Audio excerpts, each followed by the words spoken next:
2 বছর আগেই এক ছেলেকে হারিয়েছেন আনোয়ার প্রভু। সেই শোক এখনও কাটিয়ে উঠতে পারেনি পরিবারটি। এরই মাঝে এবার একসঙ্গে পরিবারে আরও দুজনকে হারানোর শোকে পাথর স্বজনেরা। তাদের কান্নায় ভারী হয়ে উঠেছে চারপাশের বাতাস। বুধবার ঠাকুরগাঁ সদর উপজেলার জামালপুর ইউনিয়নের মহব্বতপুর গণেশপাড়া এলাকায় ঘটে এই মর্মান্তিক ঘটনা। মাঠ থেকে কেটে রাখা পাটের আটি বাবার সাথে রাস্তায় তুলছিলেন নিমাই চন্দ্র রায়। হঠাৎ শুরু হয় বৃষ্টি আর বজ্রপাত। মুহূর্তেই বজ্রপাতে ঝলসে যান বাবা ছেলে দুজনেই। স্বজনরা তাদের উদ্ধার করে ঠাকুরগাঁ জেনারেল হাসপাতালে নেওয়ার আগেই মারা যান আনোয়ার প্রভু ও তার ছেলে নিমাই চন্দ্র রায়। আমার ভাই তো প্রভু পেটের ভাবে কাজ করবা যায়, বাসায় কিছু নাই, খালি ঘরটাই। একটা গাভুর বেটা ছিল, মরে গেল, ওটা মরে যায়, কিছু নাই, বাস যাই ওই ওখানে পাটা কামা গেছে। আমি খালি দেখলাম তো পাটা দিবে, পাটাগুলা দুই বাপ বেটা ঘরে লিখছে। আমি ওই বাড়ি আসলাম।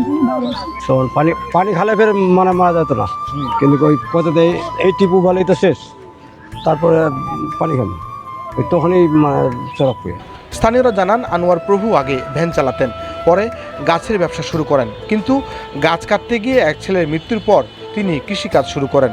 এবার সেই কৃষিকাজ করতে গিয়েই একসাথে প্রাণ গেল বাবা ছেলের। আমার ভাই আগে প্রথম ভ্যান চালাতো, ভ্যান চালার পর তারপর দ্বিতীয় পর্যায়ে গেল তখন গাছের ব্যবসা করতো। এই গাছের ব্যবসা করে ছেলেটা নিয়ে হয়তো একটা ছেলে তখন ওই গাছ থেকে পড়ে যাওয়ার পর ওটা মারা গেল। মারা যাওয়ার পরে তখন আজকে এই দুর্ঘটনা হলো। বেড়ি নেই, 3টা ছেলে, এক ছেলে আবার প্রথমে গাছ কাটতে কাটতে মারা গেছে, পড়ে গেছে গাছ থেকে। তারপরে মানে কয় বছর আগে, 3 বছর না 4 বছর আগে, 2 বছর আগে ওনার একটা ছেলে মারা গেছে। তারপরে তো এই ঘটনা ওই যে পাট কাটতে গেছিলো গতকালকে, পাট কাটে রাখে দিছে। তারপরে আজকে মানে পাটগুলা উভাচ্ছে আর কি, মানে এর মধ্যে বজ্রপাত হয়, বৃষ্টি হয়, গুঁড়া বৃষ্টি হয়, তারপর বজ্রপাত হয়, দুজনে ওই অবস্থায় মারা যায়। এখন মাত্র একটা ছেলে। পুলিশ জানায় অসাবধানতার কারণেই বজ্রপাতে এই বাবা ছেলের মৃত্যু হয়েছে।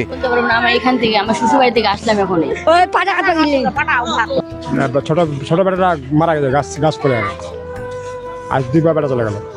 বর্ষায় মাঠে কাজ করার সময় সবাইকে সতর্ক থাকার আহ্বান জানিয়েছেন সদর থানার OC Shahjahan Ali. Desk report, Uttarbanga সংবাদ, ঠাকুরগাঁও।